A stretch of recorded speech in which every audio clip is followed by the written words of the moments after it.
So if there's anyone that is like me right now, you can just give a thumbs up. Um, so you're very welcome. It's 10 o'clock, and I said I was going to do a 30-minute Q&A on my YouTube channel, ProUp Masterclass.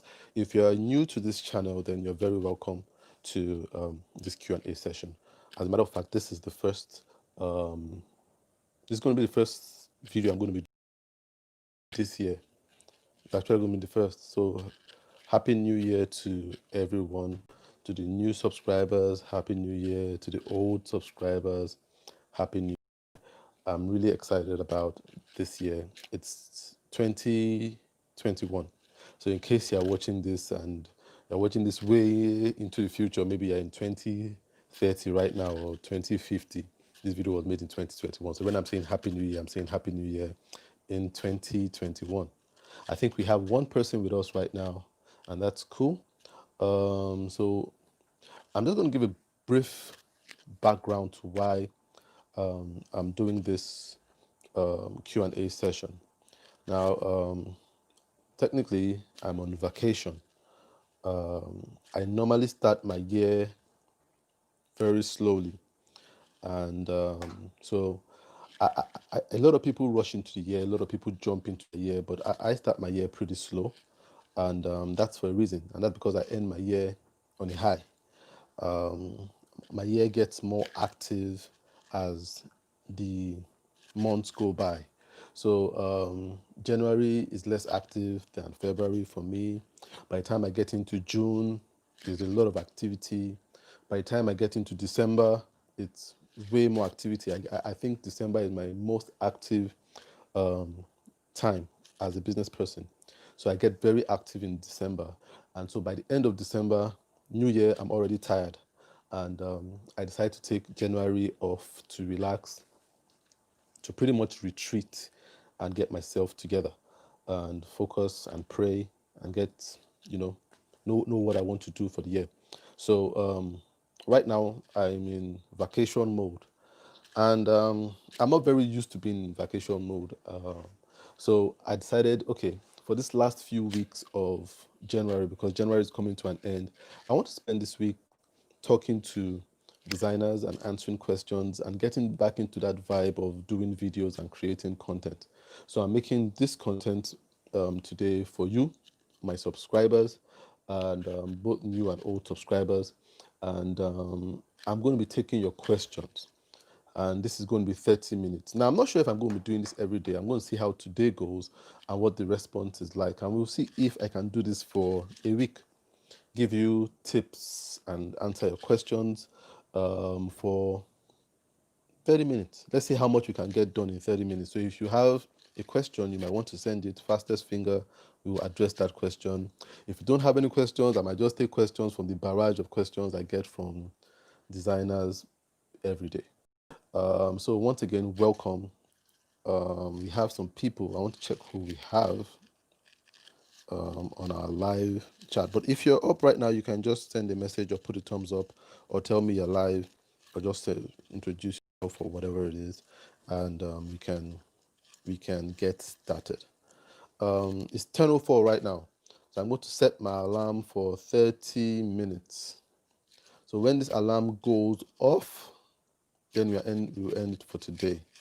And so that, yeah, type your questions, business related questions. Don't ask questions like, how do I do? Elzumda, you're welcome. Bright, you're welcome. It's good to have you.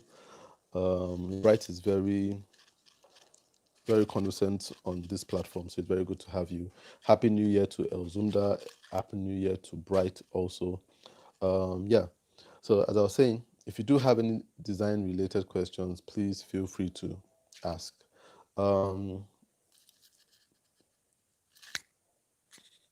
Okay, Zumda. Okay.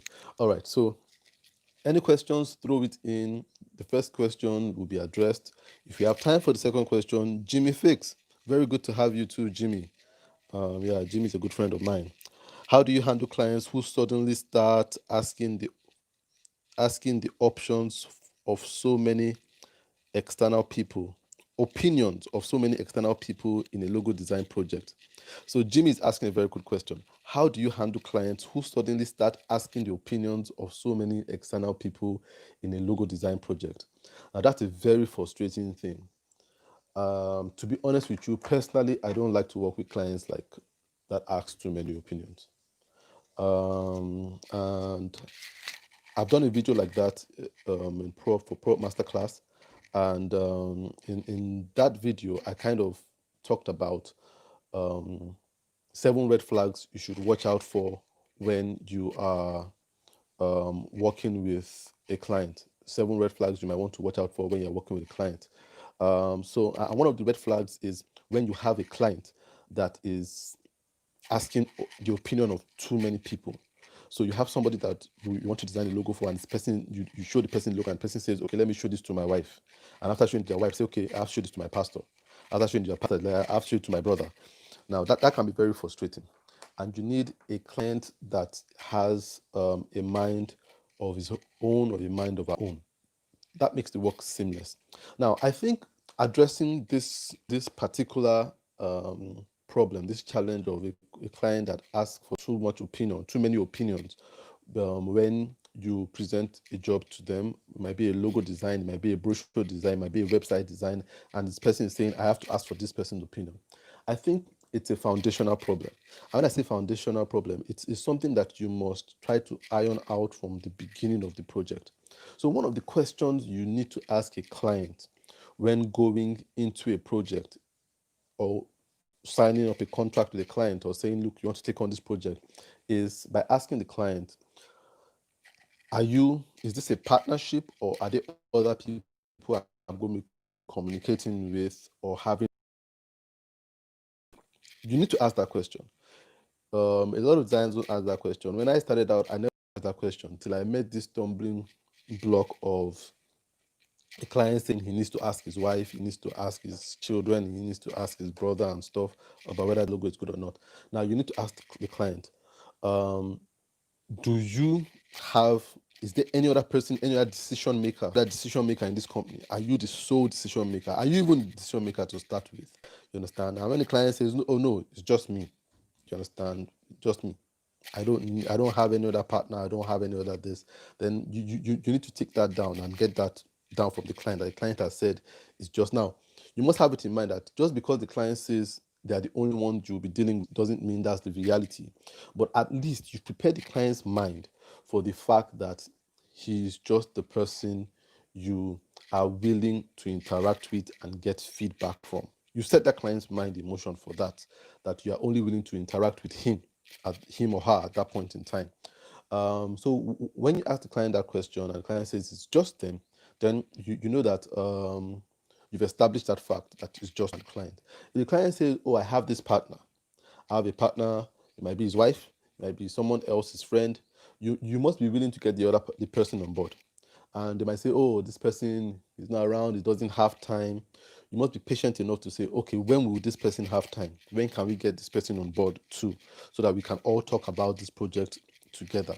Because that person can actually be the one that will stall that project. So you must be able to tell the person, look, design is a very collaborative thing, and we need all the decision makers on the table. So you must be able to ask if there are other decision makers, and if the person says there are other decision makers, then you ask the other decision maker to get on the table as much as possible. You understand? So you must ask, when the person be available? Tell them, look, the meeting won't take too long, just 5 minutes, 10 minutes, 20 minutes of your time, and we'll be done. But it's very important we have this decision maker on the table. Now, as I said, you asking that question doesn't mean this person at the end of the day is not going to say, let me show my wife. You understand? Showing your wife now showing a logo design for your company to your wife is not a bad thing. But some people go just overboard, you understand? You must be able to curtail that. One way to curtail that is when you do show the logo to the person says, because I had a client like that. I did a logo design for the person, and the person said, okay, you know what?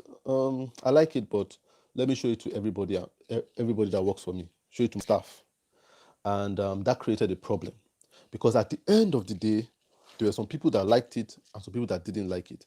And the problem is asking your staff, a business owner asking your staff for feedback on a logo, is the fact that when in a lot of organizations, when your boss comes to you to ask for feedback on something, a lot of people that work for that organization want to appear smart. You understand? So when you say, it's okay, I like it, it seems you kind of feel like, oh, my boss is coming to me for the first time to ask me for something.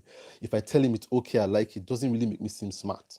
So a lot of people go the route of criticizing to seem smart and like, oh, you know what? Just to show their boss that they have some knowledge of logo design and whatever it is. They say, oh, you know what? Blue is not a good color. I read in an article here that you shouldn't use blue for this kind of company or this font, and you have somebody that has no opinion or no education in design advising your client and telling them they shouldn't go with what you have proposed for them. And that's where the problem comes in. And I had this client that was going to ask his workers for opinion, and they all came with a potpourri of opinions.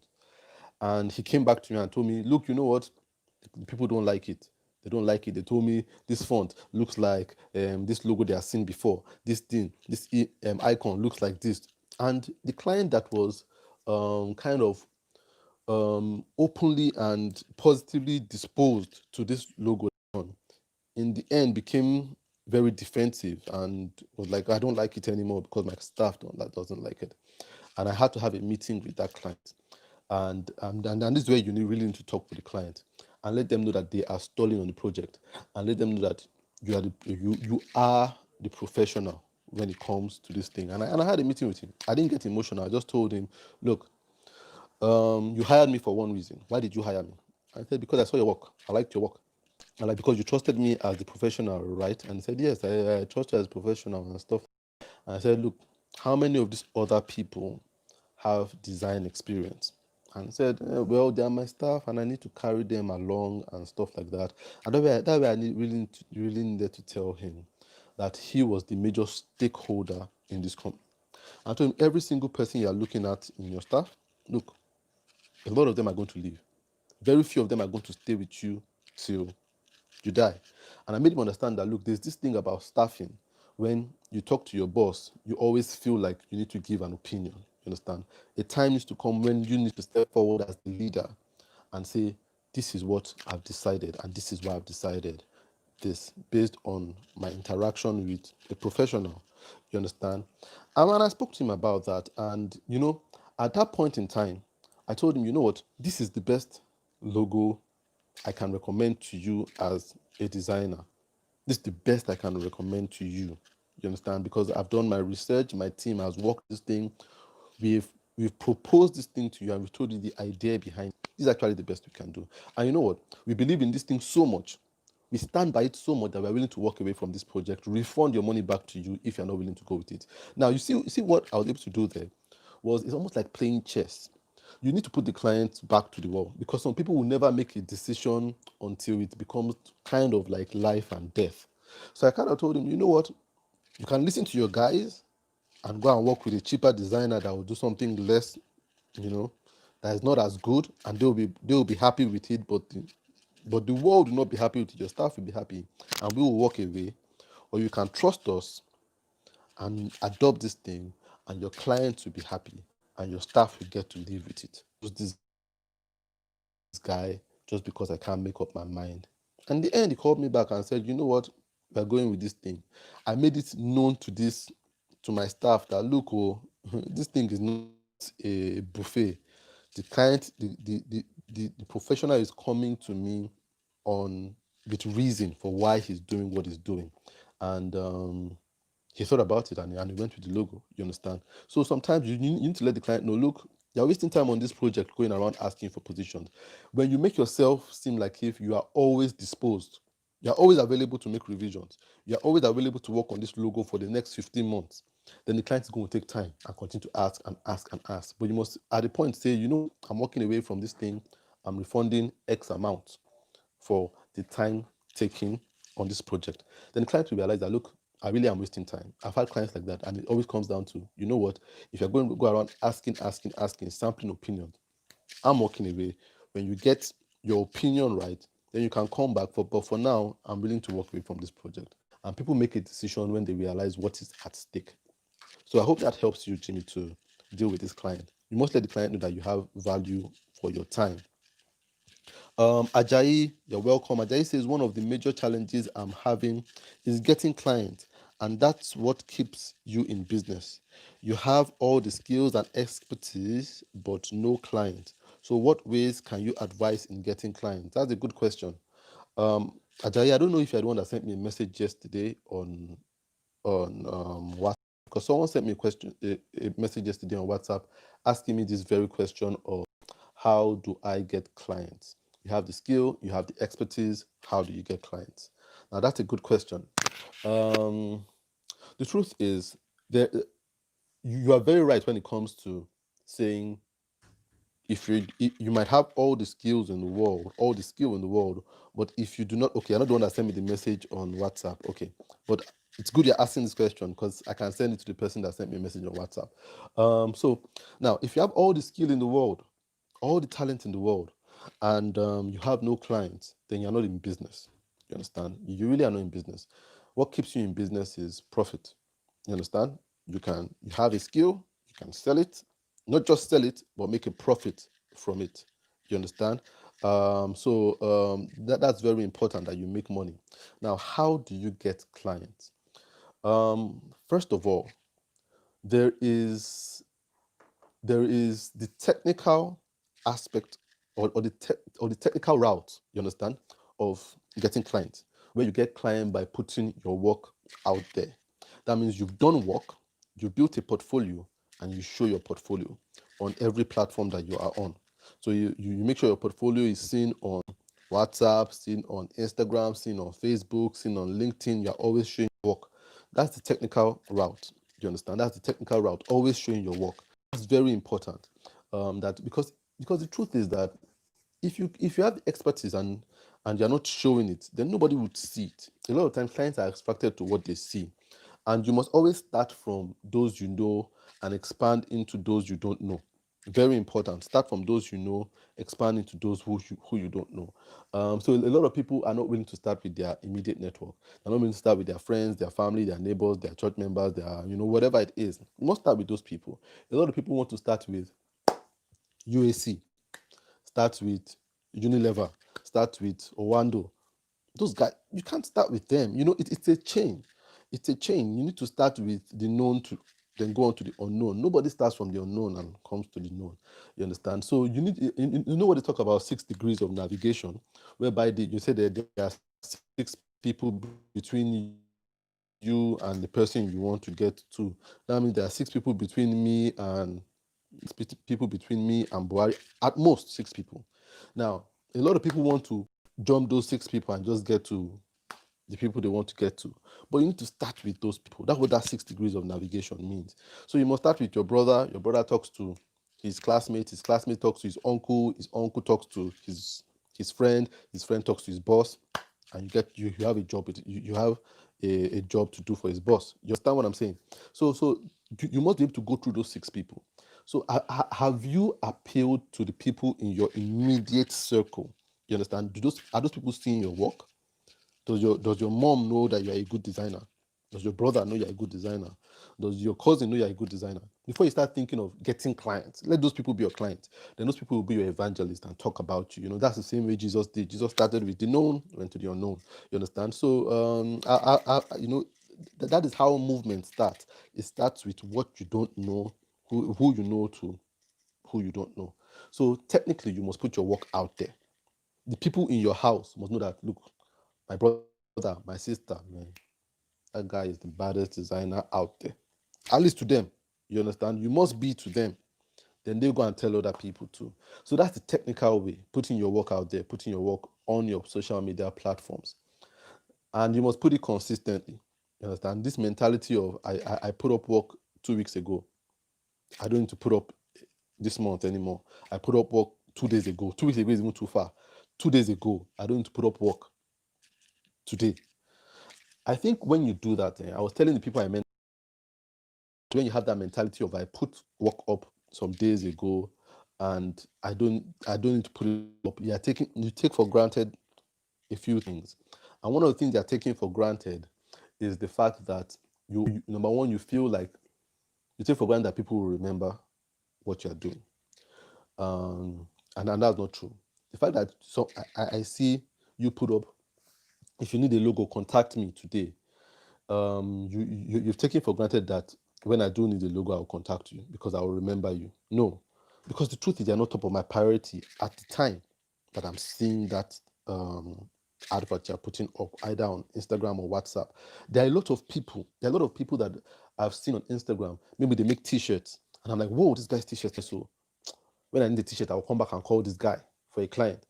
And I don't need a t-shirt for the next 2 months. And he doesn't put up anything again. And 2 months later, a client tells me, Tola, I need to make 100 t-shirts. And I'm thinking, yeah, there was one guy, I can't remember him. I can't remember his handle to save my life. Do you know what I'm going to do? I look for the next guy that comes up on that very day I need a t-shirt. And I look and I say, oh, okay, I'll work with this guy because I need a t-shirt right now. I can't remember that guy that was an expert, but I'll work with this guy who I can remember right now. So the thing is that you always need to be that guy that is available for them to see at the time they need your services. So you cannot afford to give a day interval for advertising. You can't. When you give a day interval for advertising, then that day you're giving might be that day that person needs that work and the person doesn't remember you. Trust me. Unless you are so big that you now become industry standard, then they remember you. But how many of us are actually industry standards? You understand? You need to continually put out your stuff out there and just say, I'm here, I'm available, this is what I've done. One day it will click with when a client needs it and you'll be good to go. So that's the technical part. Now there is the relational part. Now this is where a lot of designers get it wrong. And we abandon the relational part of getting clients. We always focus on that technical part. That technical part is putting your work out there. Put your work out there as much as possible. And now there's the relational part. Now you must pay attention here. Relational part is, if you want to get clients, you must always tell people what to do. You must interact with people. Interact. Now, we always feel that clients are on our laptops. Clients are not on the laptops. Clients are people out there. People walking on the street, those are clients. People driving on the road, those are clients. People in their offices, they're not in your house. So you need to relate with people. You realize that the people that relate the most get the most clients. People that go out get the best clients. People that stay indoors get the leftovers. No matter how good you are, unless you become industry standard, remember, and very few of us are industry standard. Very few of us. I don't even think I'm industry standard. You understand? I need to keep hustling, putting myself out there. The industry standard people, I don't even know, man. I'm not even sure. Industry standard people in Nigeria, I'm not sure. When you look internationally, you can see people like Pentagram. Those guys are like industry standard. You understand? But everybody still needs to hustle. You need to put yourself out there. So you need to be able to relate with people and talk with people. Go out and meet people. Talk with them about their businesses. Tell them, what are you into? What do you do? You're into farming. Can you tell me the type of farming you're into? You're into fish farming. I don't know anything about that. Tell me more about that. And then you get asked the person, what's your packaging like? And the person, okay, let me go and get one of my packaged fish for you. And the person brings and say, oh, this is really nice. So, but this your logo can be better, Sha. I do logos. If you want, I could design a logo for you. Relational stuff. You've not shown the person portfolio, but you've told the person what they do and you put it in context. You understand? Just by talking with people, you must be able to relate. People that relate get the best clients.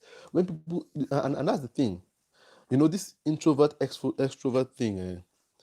A lot of people say, if you are introverted and you're doing business, don't be ashamed of it. It's okay. I struggle with that to a very large extent because I've thought of it so many times. I don't see how an introverted person can win over an extroverted person in business. I'm introverted. I've been introverted for a very long time. That's why I am. A lot of creatives are introverted because for you to think of a logo, you need to take some time, or think of a logo, think of any type of design. You need to retreat into yourself. But to do it as a business, you must be able to switch on an extrovert part of you or train an extrovert part of you that goes out to meet people and talk to people. And that's why I believe the extroverted designer gets the biggest fish. The introverted designer gets the remainder when the extroverted designer has served himself. So if you want to work with Dangote, You want to work with Dangote. Now, if you want to work with Dangote, I cannot imagine that the problem an introvert will have is that introvert will stay in his room and do the good work and hope that someone in Dangote will see it and call them. Do you understand? Or hope that by some means Dangote would see it and call him for the job. Now, the problem with that is that people like Dangote, they are so successful, the company is so big, they are so popular that they have a lot of extroverts lining up at their door already. So before Dangote even has the need to look out for somebody, somebody's already knocking at the door saying, you know what, hire me for this thing, hire me, I'm the one you need, hire me, I'm good enough. He has so many people there. Those are the extroverts. They go out and meet someone and say, oh, you're a marketer in Dangote. Check out my work. Oh, look, I can do good work for you guys. Even the first 1 year, I'll do it for you for free. You are still there hoping they will find you. Look, they won't find you because somebody's already blocking them from even having that need in the first place. The extrovert is there. He has spotted the need even before the client thinks of the need, and he goes and interacts with them. So if you want to have clients, you must do the technical marketing and you must do the relational marketing. That is talking to people, meeting people. Make sure every day, talk to somebody. Talk to somebody. It might be a familiar person. Talk to your dad. Talk to your mom. Talk to your brother about what you do. Just have some minutes of conversation about what you do.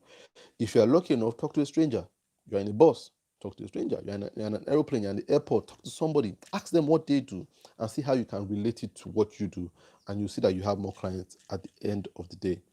Now, I'll see if I can answer any more questions because we have 3 minutes left. 3 minutes, 3 minutes. Okay, I don't think I have any more questions at the moment. So that's cool. So that works with our time. It's 10:27 right now. Oh,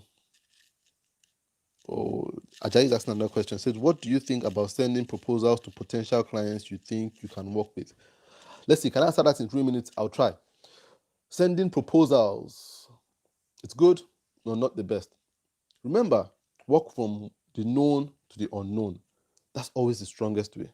Proposals are good, but the truth is, a lot of them fail.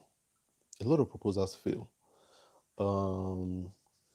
Because it takes more than you saying you know how to do something. A lot of things have to align for you to do business with somebody. So if someone calls you and says, look, Ajayi, I want to work with you, be very thankful for it because there are a lot of things that have aligned. Number one, your marketing has aligned with a need.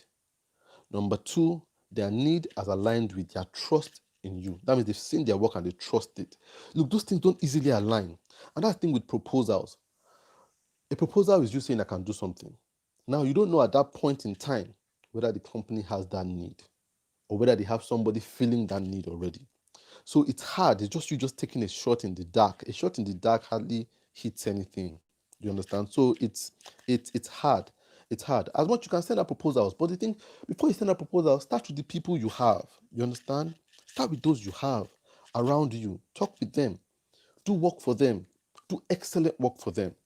When you do excellent work for them, then you have a portfolio. Put your portfolio on your social media. Put it on your website. Let people see it. You understand? Let people start talking. Create that buzz about you. Business is a journey. It's a long distance race. It's not 100 meters. You understand? You don't start to work with big companies till after you've built some integrity. You understand? So you can send out proposals as much as possible. I did that a lot in the early years of my business. To be honest, I didn't get a lot of feedback. I started getting feedback when I started doing awesome work for my mother, my brother, my cousin, my friend. Those guys went out and people saw it and said, who did this stuff? Oh, it's one of my guys. Oh, he's a good guy. Oh, and do it. Before you know it, I started getting people call me that I didn't know firsthand. I didn't even know them second hand. I knew them like 6 hands down the line. So I said, guy, how do you know me? He say, one guy, Sheon, gave me your number. I'm like, who is Sheon? One guy in Ibadan. I'm like, I don't know any Sheon in Ibadan. He's like, don't worry, let's just do the work. You understand what I'm saying?